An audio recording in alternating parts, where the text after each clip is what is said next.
The Buddhist sermon for today is given by the Venerable Rev B Piyarathana Thero. Namo tassa bhagavato arahato samma sambuddhassa. Namo tassa bhagavato arahato samma sambuddhassa. Namo tassa bhagavato arahato samma sambuddhassa. Namo Buddhaya. Dear friends in Dhamma, today we would like to discuss the purity and impurity. Do you want to live and lead pure or an impure life? Today I would like to ask you, what type of life do you want to live? Do you want to lead a successful life or an unsuccessful one? If you look at the success from a Buddhist point of view, Buddhism sees success both spiritual and material success. Most people focus only on material success. They neglect spiritual success. In order to be successful, you must be rich both in material possessions as well as spiritual wealth. Once, Ugga, the chief minister, said to the Buddha, "O Supreme Buddha, it is amazing and astonishing how rich and wealthy the affluent merchant Migara." Then the Buddha asked him, "Well, Ugga, how much wealth does he have?" "He has millions in gold coins, and no one can estimate his store of silver and gems and other resources." Then the Buddha asked him back, "But is that a real treasure? Not that I say it is not, but that is a treasure that is subject to fire and subject to floods. The kings, robbers, unwanted heirs, and enemies can take or steal. But there are 7 types of treasures. These 7 types of treasures are not subject to destruction or stealing." What are the 7 treasures? The treasure of faith, treasure of virtue, the treasure of self-respect, the treasure of fear of doing bad things, the treasure of learning the teachings of the Buddha, the treasure of wisdom or cultivating, developing wisdom. We need to understand here, faith is based on understanding, based on facts. It is not the blind faith. These 7 treasures are not subject to fire or water. They cannot get destructed by the fire or water. They cannot be stolen by the kings, robbers, enemies, and unwanted heirs. These 7 treasures are not subject to destruction. As human beings, we all know we make mistakes in our life. Mistakes are common part in all of our life. But do you know what the most unsuccessful people do when they make mistakes?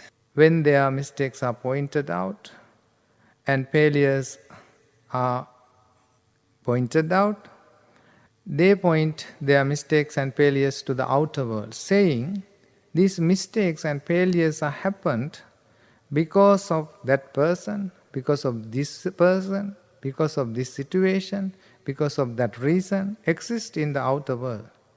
They think and then say, "I am not responsible for these failures." They don't admit their mistakes, faults, shortcomings, and failures. Do you know what the most successful people do when they do mistakes? They are very open-minded towards their mistakes.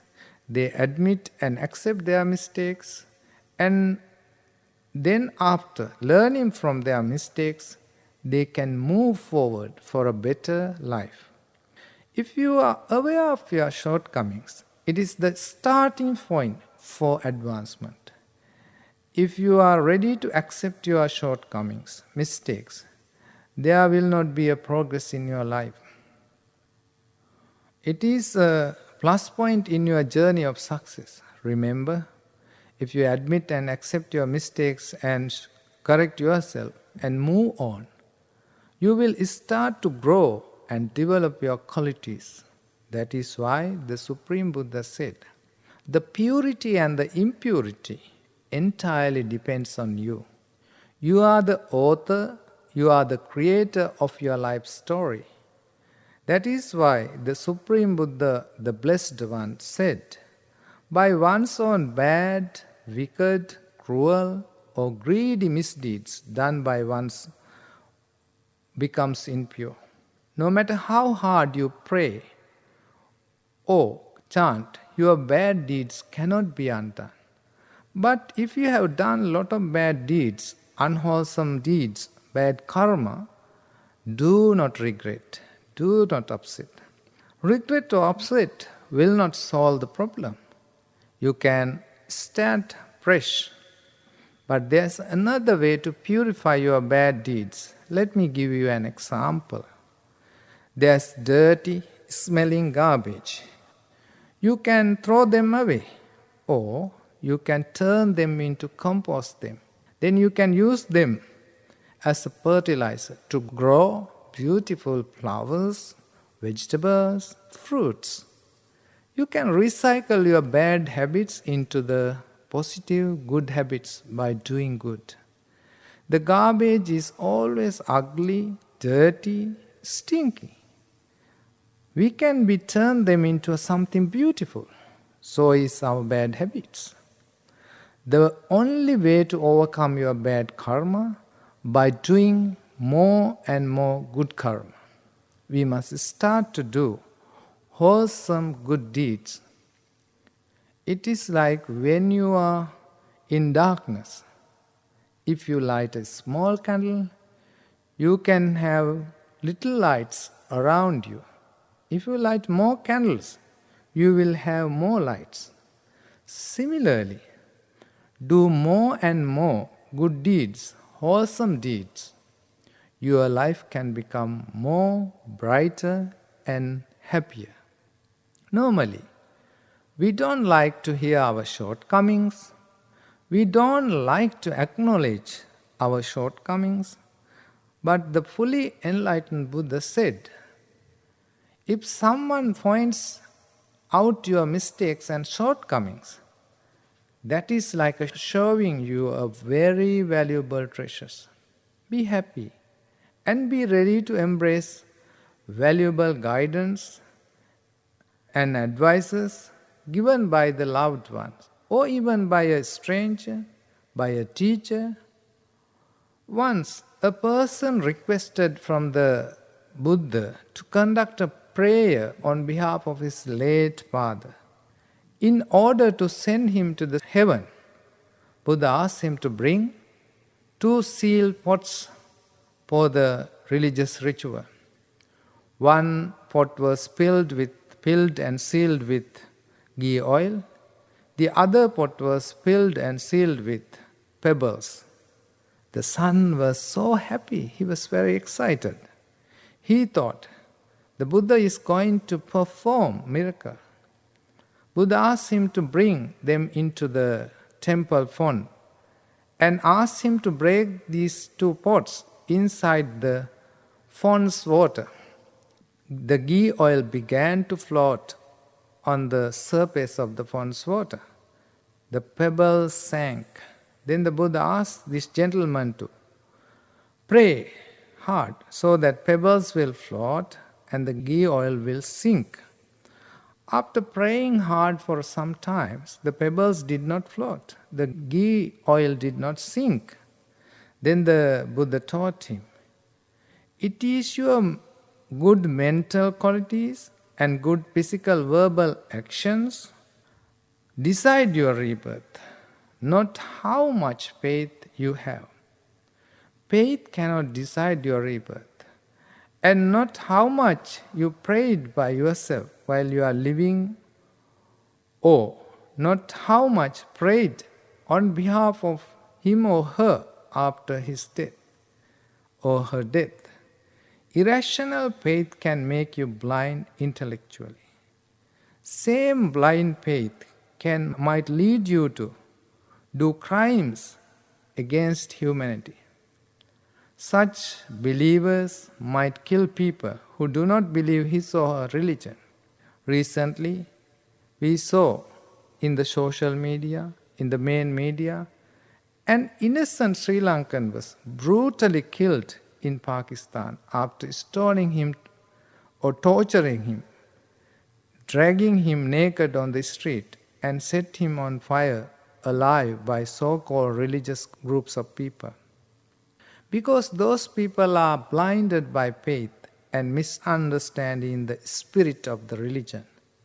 They think and believe that by killing human beings who do not follow their faith, they can go to heaven. I don't think if the divine being in the heaven is merciful, how can he approve such cruel, inhuman deeds as good deeds? How can he entertain such mobs, murderers, criminals in the heaven? Heaven is for virtuous, pious, kind-hearted, generous people. For example, if you have a deep belief or faith that fire does not burn you, let the fire will burn if you touch it. Some people and some religious promises that by changing religion and faith at the time of death, the last minutes of someone's life, those religions guarantee that person who changed faith at the deathbed will reborn in the heaven. This story clearly explains that such change of faith in the last moment or at the deathbed cannot help us. If we have done pure, wholesome mental, physical, and verbal actions, nobody can stop your good rebirth, heavenly rebirth. Like the ghee oil float on the surface of the water without sinking. If you have trained your mind to do good deeds and think good thoughts, spoken good words, those good actions and good thoughts will help at the death. A dying person's last thoughts will propel him towards higher, better rebirth, while heavy bad karma sink you into the lower rebirth such as animal, ghost or hell. So I suggest our Buddhist friends not to get cheated by false promises of heaven at the last moment at the deathbed. By one's own good, kind, generous deeds, one becomes pure.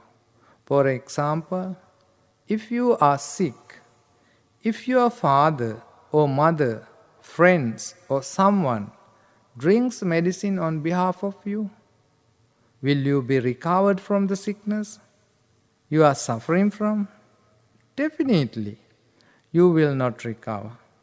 In order to get recovery from illness, you have to drink medicine yourself. So start drinking Dhamma medicine by learning and practicing Dharma medicine. You will be healed. Dhamma is only refuge we have in times of troubles. In that sense, Buddha or divine being or no one can save you. Salvation is on your hands. The Buddhas merely guide the way. Buddhas merely show the way. You have to walk on the path taught by the Buddha. Some religions teach that their divine being can take the responsibility of your sin.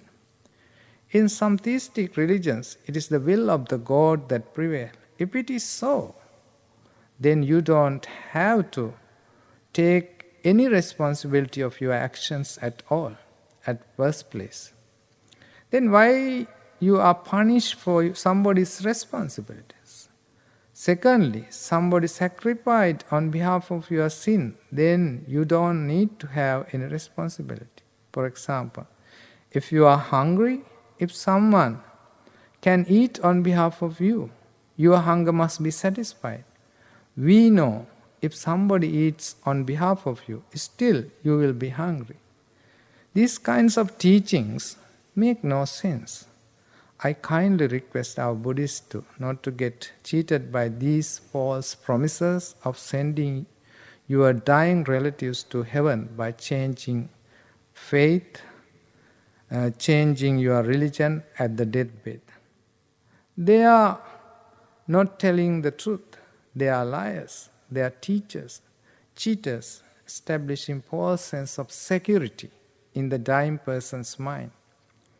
They are misleading you, giving you false promise of heaven and salvation. Do not become victims of these cults. They have idea only if you believe their set of beliefs, you are a good person, otherwise you are infidel.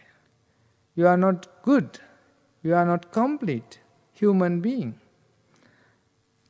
That idea makes no sense. Buddha says, if you have virtuous qualities, good qualities, you are a good human being, whatever the religion you believe.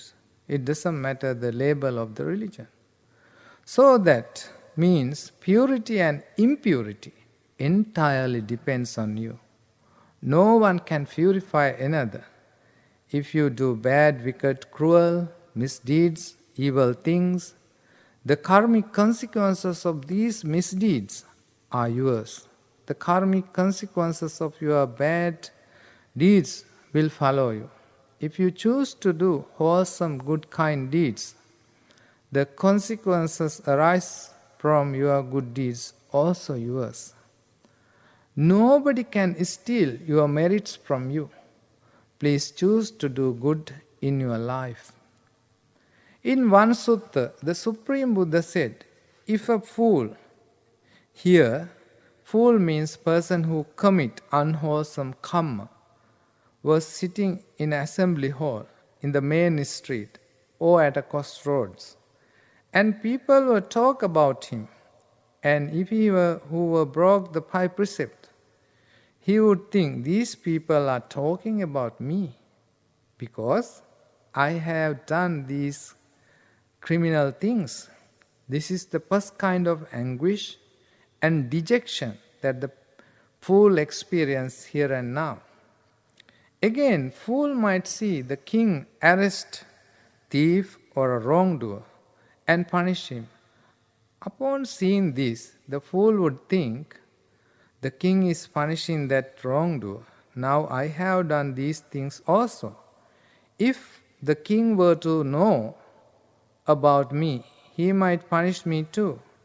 This is the second kind of anguish and dejection that the fool experiences here and now. And further, while the fool sitting on a chair, lying down on a bed, or on the ground, these evil deeds that he has previously done with the body, speech, or mind come to rest on him, lie on him, settle down on him, just as when at the evening the shadows of the great mountains come to rest, lie, and settle down on the ground. At such times, the fool thinks, oh, indeed, what is beautiful and skillful actions have not been done by me. I have made no refuge against the fearful. There is a place for those who have not done good, but only evil, and thereto I will go. And so he grieves, he mourns, laments, beats his breast, cries, and falls into disillusionment. This is the third kind of anguish and dejection that the fool experiences here and now. In another sutta, Buddha described there are 4 types of persons who live in the world. O monks, there are 4 types of people found in the world. Who are these 4 types of people? Those who are concerned with neither their own good nor the good of others. Those who are concerned with good of others but not their own. Those who are concerned with their own good, not the good of others. Those who are concerned with good of others, those who are concerned with both their own good and the good of others. Just as a stick of funeral fire, burning at both ends and smeared with excreta in the middle, serves no useful purpose as a firewood in the village or as a timber in the forest. Using such a simile, I do speak of those concerned with neither with their own good nor the good of others. Those who are concerned with good of others but not their own good are more excellent than this. Those who are concerned with their own good but not that of the others are more excellent and higher still. But those who are concerned with both their own good and the good of others, they are of these four persons, the supreme, the highest, the topmost, and the best. Just as from cow comes the milk, from milk comes the cream, from cream comes the butter, from butter comes the ghee, which is said to be the best, even so, those who are concerned with their own good and the good of others are of these four persons, the supreme, the highest, the topmost, and the best. According to the science, every action has a reaction. According to the Buddha, every action has multiple reactions, multiple consequences, will give results in this very life, in many future lives, rebirths. All our actions are interconnected. Let me give you an example. If you play billiard balls, if you hit one ball, it moves and hits some other balls who have effects on the other billiard balls as well. Similarly, our actions will affect us, others around us, and the environment. Friends, how to do good things? When a thought appears in your mind, always consider whether this thought, good or bad. Be mindful about your thoughts and intention. Is this thought harmful to me and others? Is this thought helpful to me and others? Is this action good or bad, helpful to me and others? Is my speech good or bad, helpful to me and others? If my thoughts and actions and speech hurts inner peace of me and the inner peace of others, if my thoughts and actions helpful and useful to both me and others, you need to make effort to do such great deeds again and again. You must do good deeds again and again and strengthen your good deeds by repeating them over and over again. If it is an evil, wicked thoughts, you must try to stop it immediately. Stop repeating old, unwholesome thoughts, speeches, and deeds. This is the way to nourish good deeds and avoid bad, unwholesome deeds. We know choosing to do good is not easy, but doing bad things are more easier. You might feel happy at the time of doing bad deeds, but you will regret and repent your bad deeds later. But doing harder things today will make our life easier and happier for today and tomorrow, for our samsaric journey, the cycle of birth, death, and rebirth. Because all the good things are very hard in this world, we admit it. We must not give up. We must keep trying. As you mature more, when you look back at your life, you can be very happy person because you have led a righteous life, happiness arising from righteous life, and a blameless livelihood concerning blameless life. He practices blameless actions of body, speech, and mind. Unconditional joy and happiness will arise from righteous life. So do not wait until you finish all your work and retire to learn Dharma. Do not wait until you are too old to access Dharma. Start learning Dharma now. Start learning the teachings of the Buddha. When you are young, strong, your thinking power is good. Otherwise, when you get too old, when you look back, you might feel that your life is spiritually bankrupt. You might feel empty and regretful, and no time left to practice. Start now. Now is the best time. May the Buddha, Dhamma, Sangha bless you, guide you, protect you. Namo Buddhaya.